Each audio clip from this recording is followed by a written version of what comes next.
This podcast is brought to you by Knowledge at Wharton.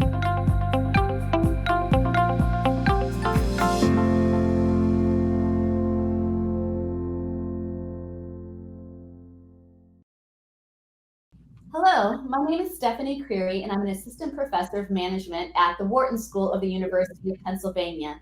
And I'm delighted to welcome you to today's episode of the Knowledge at Wharton Leading Diversity at Work podcast series, which is focused on uncovering culture in the workplace. Joining me today are two very special guests. First, we have Kenji Yoshino, who is the Chief Justice Earl Warren Professor of Constitutional Law at NYU School of Law and the Faculty Director of the Meltzer Center for Diversity, Inclusion, and Belonging at NYU. He specializes in constitutional law, anti-discrimination law, and law and literature. In 2013, Professor Yoshino and Deloitte published a landmark study, Uncovering Talent, to surface the organizational challenges of covering.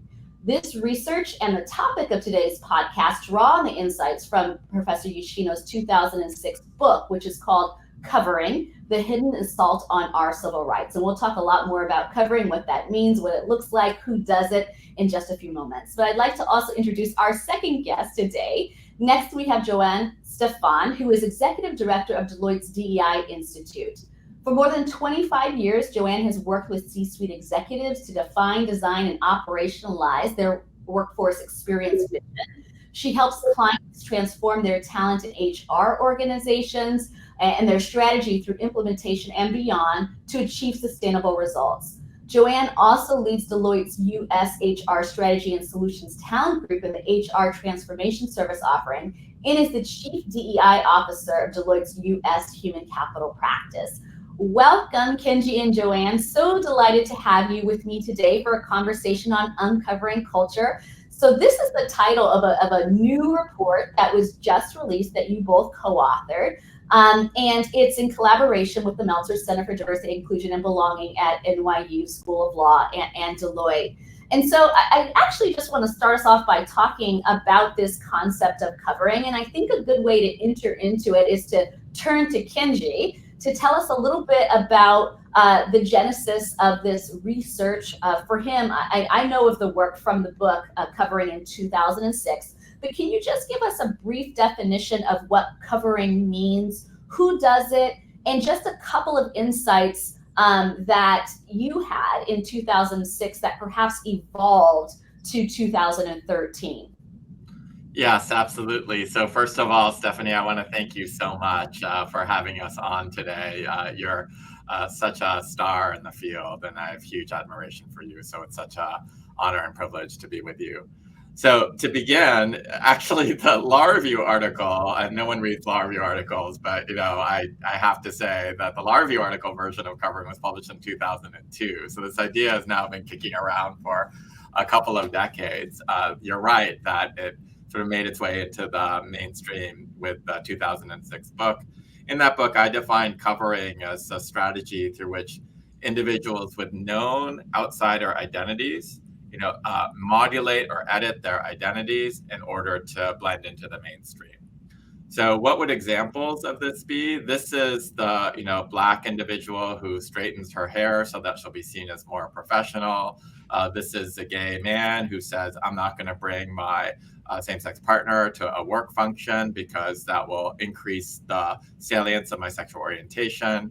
This is a veteran who doesn't challenge the anti-military joke in the elevator, lest he be seen as overly militant or strident. This is a woman who doesn't talk about her childcare responsibilities at work, lest she be seen as an inauthentic or less committed worker. I think really importantly, just so that your viewers know that we'll catch them here, oftentimes what people get puzzled about is what the difference between covering and passing is. I think we all know what passing is, where you're literally hiding your identity. And it's a question that we get so often that we have loaded it into the paper at the outset. And we say, when you're passing, people literally don't know that you belong to a particular group. When you're covering, people know that you belong to the group, either because you're unable or unwilling to hide your membership in the group. But they nonetheless put pressures on you to downplay or edit or mute that identity so that they can be more comfortable around you. So to get to the last piece of the question, what are the differences between 2013 and the study issued just this week?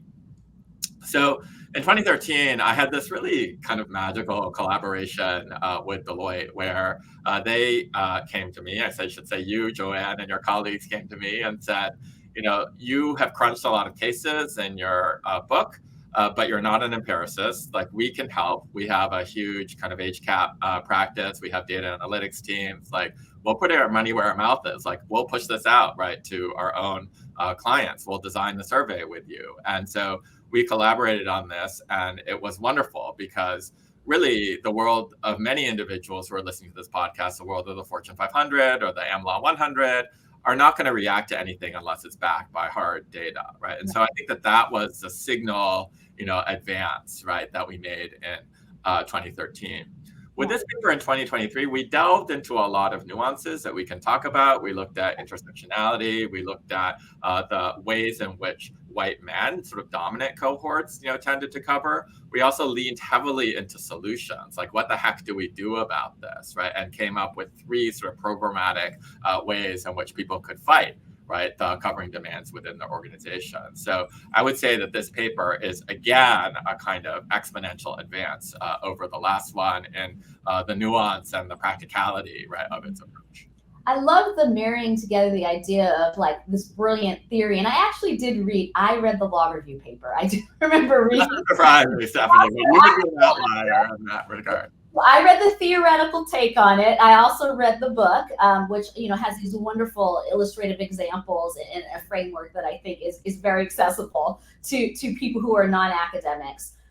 Certainly followed the 2013 work. I've actually and related pieces that you've published with Deloitte collaborators in Harvard Business Review have had my students read those for required reading, and so I was so delighted when the note came across my inbox that you all were releasing this new study in 2023. So of course I've poured through that, but before we get into the details of that, I just want to turn to you, Joanne, and help me to understand for Deloitte, probably also for you personally, what was the goal behind this 2023 study? What were you attempting to study or understand that you didn't quite get from the prior collaboration with Kenji?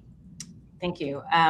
Well, first, I want to acknowledge that it's great to, get this group back together with you and Kenji when we last connected at the CDIO forum in June. So really great to get to talk again. Last time I asked the questions, this time you're asking the questions. So it's great to be on the other side of that. And so, as Kenji said, our 2013 research introduced the concept of covering in the corporate context. Mm-hmm. And was for organizational leaders to understand what covering is. When we approached the 10-year anniversary of the release of the Uncovering Talent, the original paper, we were curious, about, what extent to which workers still cover. Are they covering in the same ways? What impact would this have on them? What impact does it have on the organizations that they work for? And, especially in context of thinking of belonging as one of the outcomes that we aim for. So we also recognize that our perspectives on identity and the ways those identities shape us are even more nuanced today. And so previously we looked at gender, race, age, sexual orientation, to name a few. But we really wanted to explore with greater intentionality and ask our respondents specifically about the additional identities that they have. And how that shapes the way they, navigate the world. So a few of those include caregiver status, education level, immigration status, mental health status, military status, religious affiliation, socioeconomic status. And so you can see how those let's say, more invisible identities would still influence how you show up, with other people and at work. Yeah. So, I'm sorry, go ahead. Yeah, no, this is really interesting and really important. I think about, the ways in which we often talk about social identity differences, particularly here in the US. The ones that we tend to talk about first or mention are things that we assume, even though our assumptions can be wrong, we assume to be the case based on what we see. And certainly you all can attest to this as much as I can in my own research. In the last 10 years or so, we've seen a lot of push, often from our employees, our clients, right, our students, to talk more about the things that we couldn't guess just from looking at someone. And I think about a lot mental health as one of these areas of difference that I would say the people who I speak to, whether we're talking about students or workers, are increasingly interested in making sure that it's aligned with how we talk about diversity, equity, inclusion, and belonging. And certainly as we think about what are the implications of our culture and the way that we do things in our culture for people who are, wrestling with, but also navigating those very types of identity differences. So I can imagine that was quite a rich conversation you all had as you were trying to think about how to broaden some of the work, yes? Absolutely. It also gave us the opportunity to look at the impact of intersectionality. So the more, let's say, marginalized identities you have, what might that covering look like, or what would the incidence of covering be? And really focus also on, what it would take, as Kenji said earlier, to reduce the demand for covering coming from organizations. So we got to dive into quite a bit of that. Yeah. Okay. All right. So let's dive a little bit more deeply into the report. And Joanne, I'm going to come back to you, and I want you to tell us a little bit about the study. How is it conducted? It's just some of the logistics so people can understand how we move from this sort of big, broad idea around covering to as Kenji put it, the empirics of it. What did that look like? Of course. So first, we were incredibly grateful to get to work with Kenji again and with his colleague, David Glasgow, to collaborate on this re-exploration of this topic. So Deloitte's DEI Institute, the organization that I lead with my colleagues, is committed to providing data-driven insights backed by sound research methodology. And really, we want to do that to, speak to our business audience to help transform beliefs and behaviors. So we engage a third-party research vendor to survey 1,269 full and part-time adult workers over 18 in 5 primary industries. And the sample was further weighted to be representative of all adult workers in the US to allow us to draw the inferences, regarding the population as a whole. So the quantitative and the qualitative insights we highlighted in the report really give us a deeper understanding of what covering looks like in the workplace, how it feels, how it manifests, if you will, and the effects on not only individuals, but really what the cost is to the organization. Great. Kenji, okay, so I poured through this report. There's lots of good stuff in there. I will share what I thought was particularly interesting to me as I've followed your insights on covering for more than the last 10 years. But I want to hear from you as a person who's been, thinking about this concept the longest. What insights did you gain? Like, what were 2 to 3 key things that stood out to you as being, oh, that's interesting and different, and this made it feel like the 2023 report added something beyond what we've previously done? Yeah, so the biggest shift, I think, would be one in kind of gestalt between the 2013 and the 2023 report. And I think that's reflected in the title. So the 2013 report is called Uncovering Talent, and the 2023 report that was just released is called Uncovering Culture. And that reflected, the team's view that, without meaning to, focusing on uncovering talent really put the onus on the individual within these organizations and focused on their covering performances. And what we believe is that it's less productive to focus on people's covering behaviors and much more productive to think about it in terms of the covering demands that are placed by the organization on those individuals. So the biggest kind of insight and aha for me was really shifting the lens and saying it's not up to individuals, the least empowered people in these exchanges, to transform, right, the culture that they're working in. It's actually up to the organizations themselves. So it's a really important shift. I won't say that we were totally careless or insouciant about that in the 2013 report, but we were insistent, right, about keeping the lens steadily on the organization throughout this report. All right. Other things that come to mind are the intersectional point that Joanne mentioned. So I always think about my fellow law professor Kimberly Crenshaw's work here, because she really drove the idea of intersectionality into diversity and inclusion discourse. And the idea there is that if you belong to one, more than one, I should say, subordinated identity, then the whole of that subordination can be greater than the sum of its parts. She, true to her law background, first analyzed this in court decisions where she looked at class actions that Black women were bringing. And she discovered that judges were really bad at ascertaining that that discrimination was happening, because they would go axis by axis. They would say, is there discrimination on the basis of race? No, because some Black men have made it. Is there discrimination on the basis of gender? No, because some white women have made it. End of case, right? Whereas the people who are being left out in the cold in that analysis were Black women. And so the idea of intersectionality was born. So it's a very intuitive, today obvious idea, but it's still been kind of under theorized in multiple domains. Here, what we really did was to drill down, not just into axis by axis analysis, as the 2013 analysis did, but to rigorously look at intersectional effects. So to just give one startling data point from the study, if you look at Black LGBTQ plus individuals, 100% of our respondents who belong to that cohort reported covering, which was greater than either the Black cohort or the LGBTQ plus cohort, generally, right? And so I think that we have a really good sort of set of proof points about the power of intersectional analysis in this domain as well. Yeah. And finally, in terms of key insights, I would say that the solution set, which Joanne also mentioned, is really robust. If you go back to the 2013 paper, there's a kind of shrug emoji, frankly, at the end. And I'm not, again, going to apologize for that. We didn't want to get ahead of our skis. We didn't have solutions that we felt confident about offering. Here, in the intervening decade, like Deloitte as an organization, I, in my own research, have tested solution after solution after solution. And we coalesced around these three solutions of diagnose, allyship, and share your story that we're very, very confident provide the tools for organizations to redress the covering demands that their people are placing on their employees.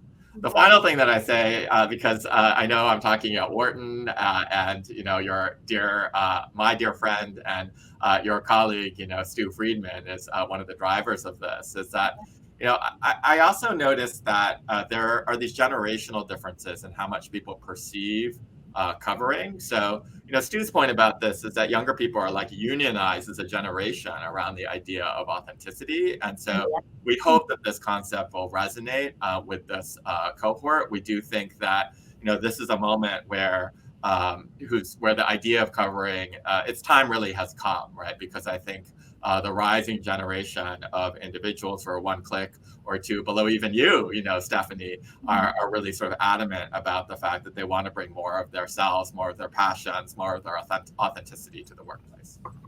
So super interesting stuff. I want to come back, though, to a point that you were making earlier, and I don't want it to get lost because I think it's important.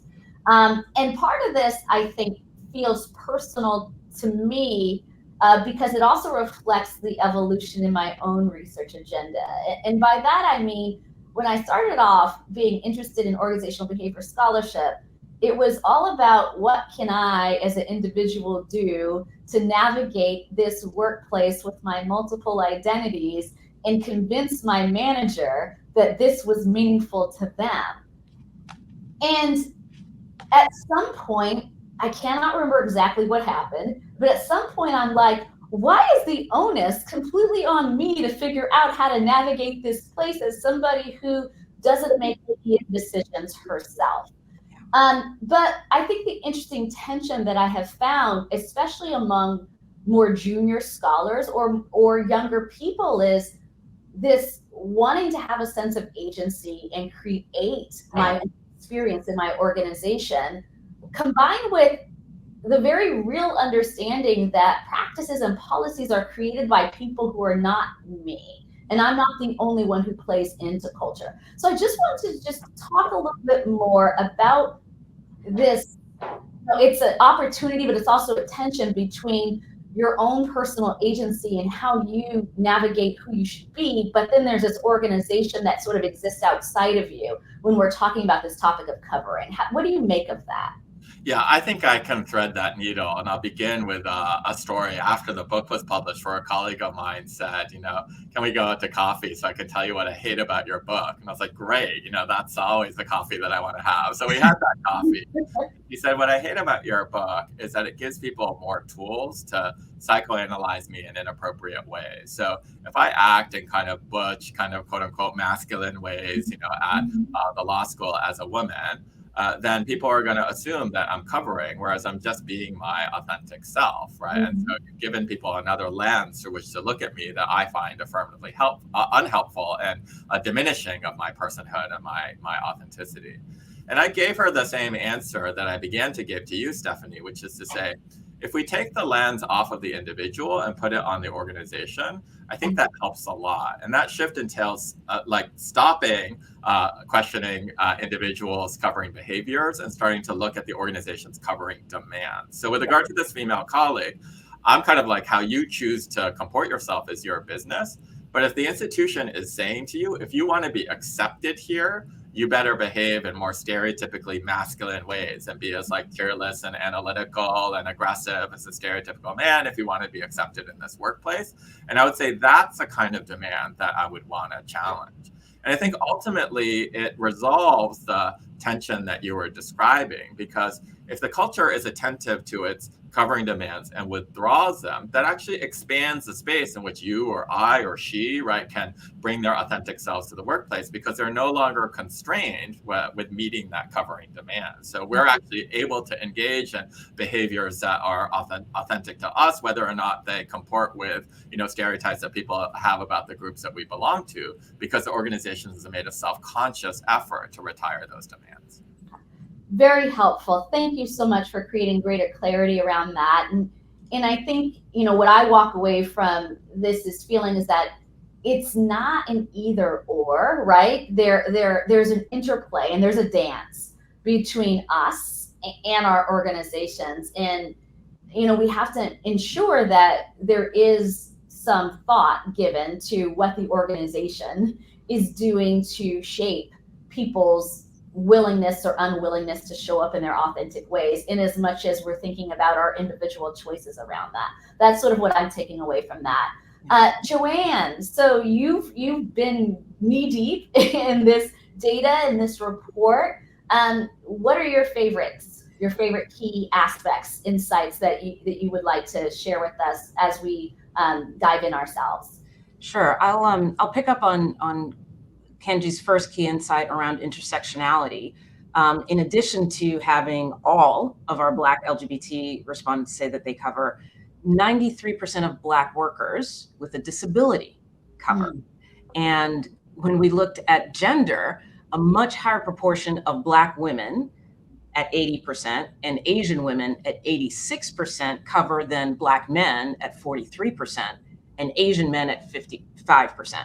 So just even within the, race and ethnicity categories.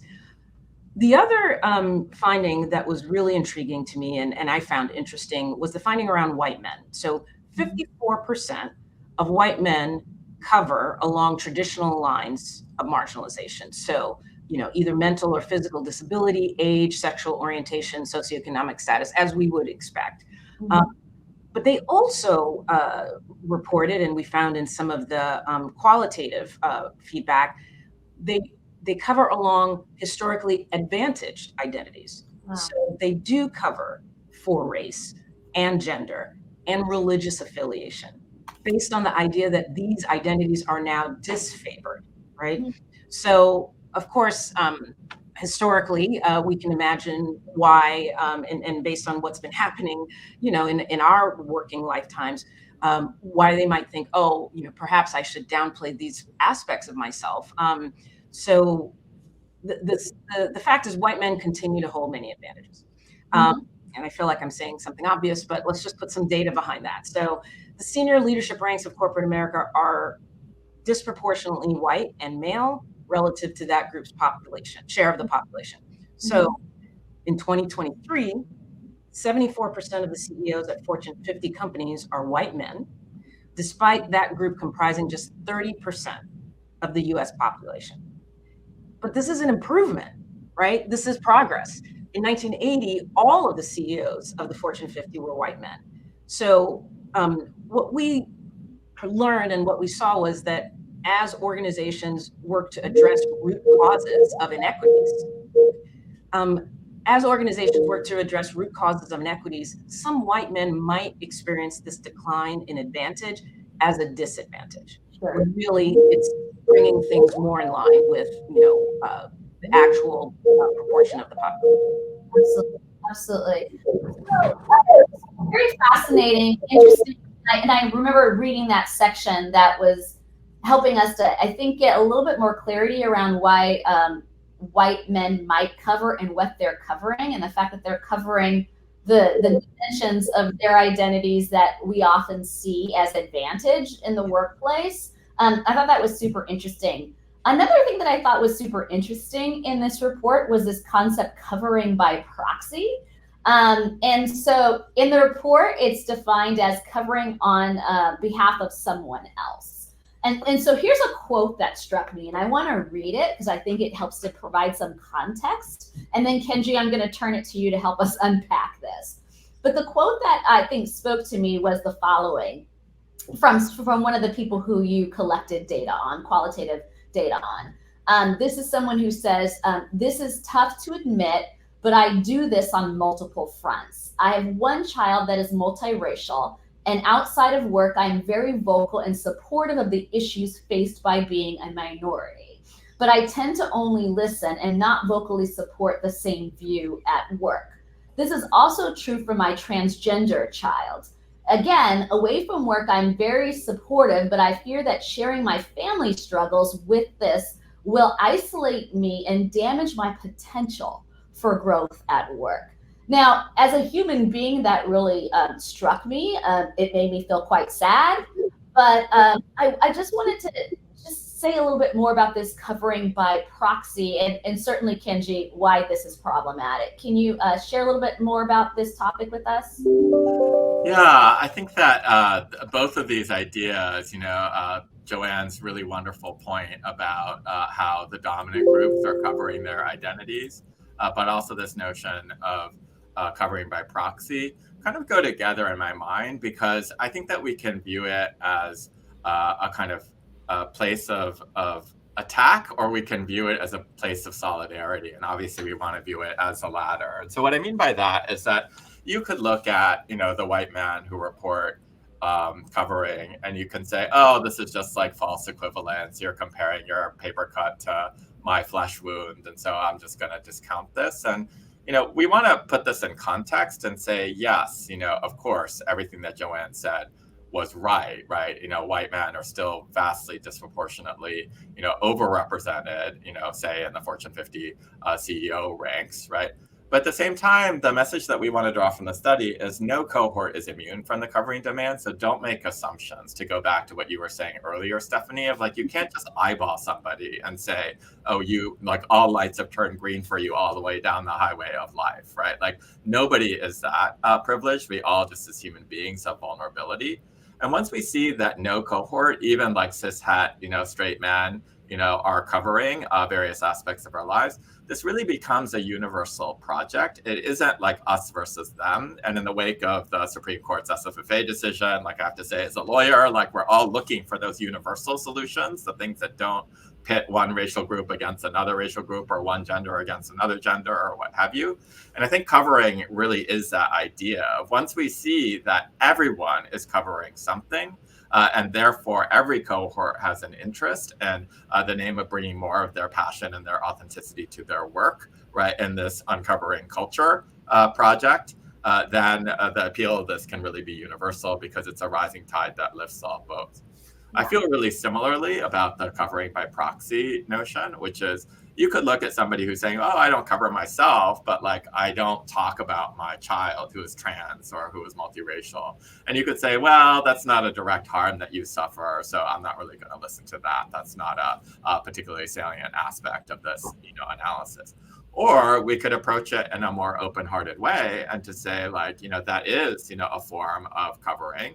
And if we acknowledge that, what we're really acknowledging is that people are allies, right? People are connected to marginalized communities that they don't belong to themselves, and oftentimes have to make really hard decisions, right, about how much to disclose or how not to disclose. And there's some suffering, right, involved in being that kind of ally. So again, if we take the more kind of open-hearted, generous approach, this project stops being like us versus them. It stops being like, you're a terrible person because you're straight and you're forcing me to be straight acting as a gay man, right?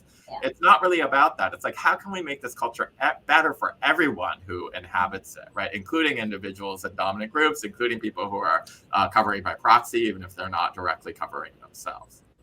I think you make a very important point, and I forget who coined the term, but I often use it when I'm in sort of like informal context, and it's called the term the oppression Olympics. So let me know if you remember who coined this term. But we often use this term to talk about marginalized groups, and sometimes it's like my marginalized group is suffering more than your marginalized group. But I started thinking about that term slightly differently, Kenji, based on what you just said. Is if we can recognize that an unfortunate aspect of the human experience is that a lot of people feel that they are suffering. In fact, I'm sure if you walk down the street and you ask somebody, is something like challenging for them? I would venture to say that most people feel like there are some challenges that they are facing. And while we can, think about perhaps on one level how someone might have more advantage than we have, I'm not sure we would encounter too many people who said my life is great and it's fine all of the time and I'm never suffering. And so when I think about what you're saying, and we're thinking about the current context right now, I know so many chief diversity, equity, inclusion officers are struggling in their jobs right now as they're trying to, drum up support for the continued work on this space. One of the things that I hear you saying, Kenji, which is also the benefit of this covering research, is sometimes it becomes really important to help us also understand the ways in which we all are challenged in our workplaces, and to address those. And covering and uncovering, these are universal challenges and issues and opportunities that exist in our organization that can create negative impacts for all of us and for all of our organizations. And it is inherently a diversity, equity, inclusion, and belonging issue that affects lots of different people, no matter their intersectional or lack thereof experience. So I think I'm going to take that away with me as I'm listening to people talk about the value of DEI right now and all the legislation and what that means is sometimes there are issues like covering and uncovering, which we're not addressing, that are to everyone's benefit, that we talk about more broadly. So with the last few minutes that we have, I just want to get into... Stephanie, I'm so sorry. Can I jump in on that? That's an important point that you're raising. If you want to take us to solutions too, Kenji, that would be great, because that's where we're going next. That's great. Absolutely. So I will try to be very succinct about this, but this is one of the things that I just, not to embarrass you, Joanne, but really learned a lot from Joanne on, of like the importance of keeping both sides of that tension steadily visible and like not forcing ourselves to choose in between the two of them. Yeah. So on the one hand, I want to say, I don't want to participate in the oppression Olympics. But on the other hand, I also don't want to treat all forms of human pain as being completely equal and to fall into the trap of false equivalence, right? So I don't want to say the fact that you had to cover your fact that you were a humanities major when you went into the tech company is the same thing as, a Black person having to modulate their identity with regard to anti-Black prejudice, right? Those are not the same thing, right? So how do we keep both notions steadily visible, that everyone covers, right? But also that this tax is being exacted more heavily on some cohorts than it is on others. And framed in that way, I actually don't think that there is a tension. I think that we can say both things. So saying, yes, everyone covers, this is a universal phenomenon, but also please, just in the name of our common humanity, like please don't engage in false equivalences, right? And from a strategic perspective, like I also think that people are much more able to hear. I think a lot of the ressentiment on the part of dominant groups, and as a man I can speak to this, is the notion of, if you don't recognize, if you treat me like everything has been great in my life and like I have no forms of vulnerability whatsoever, I'm going to bristle at that, right? But if you can acknowledge in this universal way of like we all as human beings have vulnerabilities, that's going to open a conversation rather than close it down. And I'm much more likely to be able to hear that I may be engaging in false equivalences by treating the various kind of slings and arrows that I've suffered in my life to somebody else's experience. So I think we need to keep both truths deadly visible. Yeah.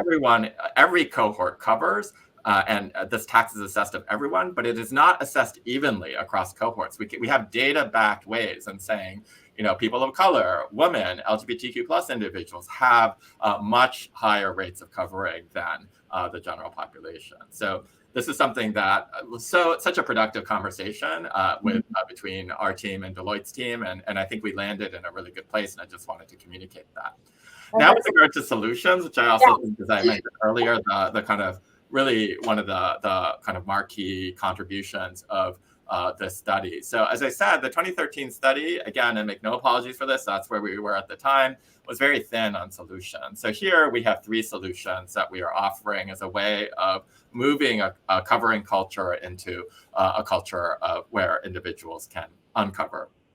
So the first one is diagnose, and this isn't just identifying the phenomenon, although that's really important. Before we had the term unconscious bias and hammered it into our public vocabulary, we couldn't do anything about it, so too with covering.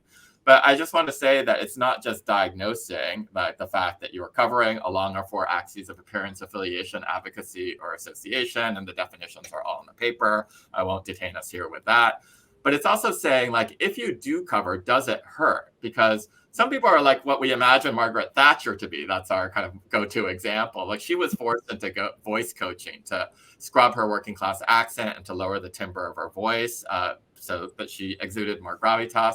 But she never complained about it. So we can imagine a lot of people who say like, oh yeah, I was asked to cover, but no harm, no foul. It was just what I needed to do to get to the next level of my career. And I didn't experience it as a privation. To the contrary, I experienced it as constructive feedback. So if you're covering, but it's not harmful, then, you're one of the lucky ones, like no further action required, right? Even if you're covering and it hurts, we still want you to ask the question of like, is the covering demand backed by an organizational value, right? So oftentimes we're asked, are all forms of covering bad? Like if I show up at Wharton or I show up at Deloitte and I'm rabidly obnoxious and you say, knock it off. And I say, this is my authentic self, deal with it, right? That's not going to get very far, right? And so we have to come to the conclusion that some forms of covering are beneficial, right, to the smooth functioning of an organization. So how do we winnow out the good from the bad forms? Our answer is organizational values. So if you can back with a neutral organizational value, the fact that you don't want people to be obnoxious in the workplace, it's a kind of silly example, but you get where I'm going, then you're fine.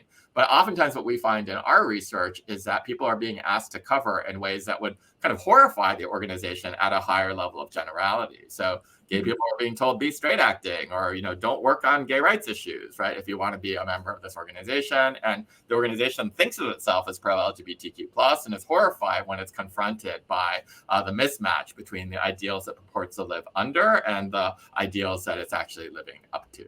So diagnose is that first bucket. The second bucket is to be an active ally.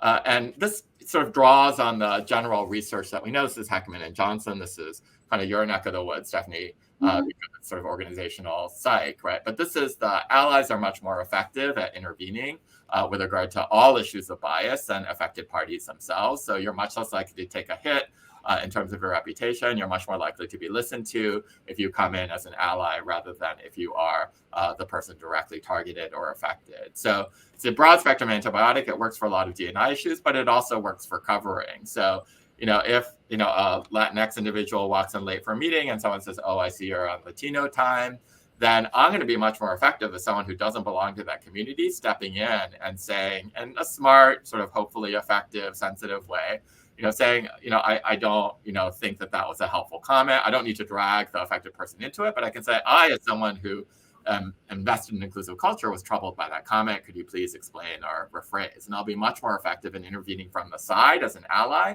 than I will be as the affected person. So if we all do that for each other, we're going to get much further, right, in combating covering demands than if everyone is forced to deal with the covering demands that are directed at them. And the final solution, which I have to admit is my favorite, is share your story. And we open with stories of our own, covering experiences and what we covered as co-authors of the study. So my executive director, David Glasgow, Joanne's, colleagues, Heather and Samin, all write their stories because we thought we have to pony up here and model what we're trying to ask of people. And it's not a huge lift. These are stories that, are not like too much information stories, but they nonetheless color outside the bounds of a traditional resume, right? And so we say it's really important when you're introducing yourself to an internal, external audience, particularly if you're a leader, to say something that shows your humanity beyond your traditional work credentials. Mm-hmm. And just as importantly, in these kind of infinite but infinitesimal moments, like you can share in ways that are not like set pieces, but like offhand grace notes or comments that say, I'm leaving work to go to my daughter's soccer game, right? Rather than not giving a reason or lying about it and saying, I'm leaving work to go to a client meeting or to go to my own doctor's appointment or something that is seen to be more acceptable in the traditional workplace. It's by pushing against those kind of daily norms, right, that we can actually create the space by sharing our stories for other people to share their stories with us. Thank you. Thank you so much for those really practical tips, Kenji. Joanne, I want to close out with you. Managers and non-managers. I like to refer to, I know as Deloitte does as well, non-managers as individual contributors. But can you give us a couple of tips for managers and individual contributors as we're thinking about the implications of what you all found in this study? Sure. With regard to leaders and managers, as Kenji mentioned, our recommendation is that they create the environment or foster psychological safety where they have influence in order to enable uncovering. And a very effective way to do that is to start with your own uncovering, or at minimum to help others understand that it is acceptable for them to uncover and that their identity is accepted and appreciated, and everything that comes with that. And so, workers believe that their leaders create psychological safety. Our respondents said at about 50%. Mm-hmm. And they also believe that leaders actually want their authenticity. That's at about 61%. I'll say, I think we can do better than that. Certainly. When we are able to be active allies, regardless of our role, I think that makes a significant difference. So when I think about my experience, I'll give an example. So I was, up for partner at the firm and, sort of navigating my way through that. That's a difficult and a very big milestone. And I had a coach working with me, and he said to me that his leader, his manager, was holding him accountable for my success, or basically holding us accountable for our joint success. Mm-hmm. And that was a turning point for me in our relationship, and also how I showed up, because a couple of things. One, it signaled to me that, who I was and the way I showed up, was not only acceptable, but valued. But also, when I sort of prodded him on it and I said, well, yeah, she wants you to help me and all that. He's like, no, she's holding me accountable. So maybe you think you're out in the middle of the lake in the rowboat by yourself rowing, and I'm on the shore waving at you and wishing you good luck. No, we're both in the boat and we're rowing together. We're in it together. And my reaction was to say, oh, all right, well, then I can tell you what's really going on, because before I wasn't sure, and I wasn't sure that I was safe, but because this colleague was able to signal that, it was safe to be myself and I was being accepted and valued, then I was able to uncover. For other individuals, in active allyship, as Kenji mentioned, standing up or showing up for others, particularly those that don't share that particular identity, makes the most difference. I know that, you've seen in your work where, people who, let's say, show up for or stand up for those who share an identity, are both, lose credibility. But when we show up for those who are of a different identity, that makes a real difference. And so I had someone remind me the other day, we were talking about what active allyship looks like. And he said, you don't have to be white to be an ally. which is, sounds obvious, of course, but what that means is that we can all be active allies to each other, regardless of our role, regardless of our level. If we show up for each other, if we make the space and we signal in obvious and subtle ways that, this is acceptable and this is valued, then that gives all of us the courage to show up and demonstrate, who we really are, and, counteract the negative impacts of covering within the organization. Absolutely. Great stuff, Joanne and Kenji. This report is wonderful. I hope everyone reads it. Uncovering Culture. It is available everywhere, but where can people access it besides everywhere if they want to get a copy of that? Well, we can certainly link to it in the article that we publish, but is there a good Googleable term that we should send people to? Certainly Google Uncovering Culture. A few other things might show up. I'm not going to lie. But the easiest way to get to it is, www.deloitte.com/US/uncovering. Excellent. And you'll have access to everything we have there. Excellent. All right. It's a good read. It's not too academic. It has the right balance of empirics. And I think people who are in organizations and certainly researchers like myself who are always looking for ways to sort of frame practical issues in academic ways will find this beneficial as well. So I want to thank you, Kenji and Joanne, for joining us today. Thank you for sharing your insights and your expertise with us. We truly appreciate you for being here. I know the guests or the listeners, the audience always loves the chance to hear from experts like yourself on these topics that are very, really real and salient to them in their daily work lives. So thank you to the audience for joining us and for listening to this episode of the Knowledge at Wharton Leading Diversity at Work podcast series. Goodbye for now. For more insight from Knowledge at Wharton, please visit knowledge.wharton.upenn.edu.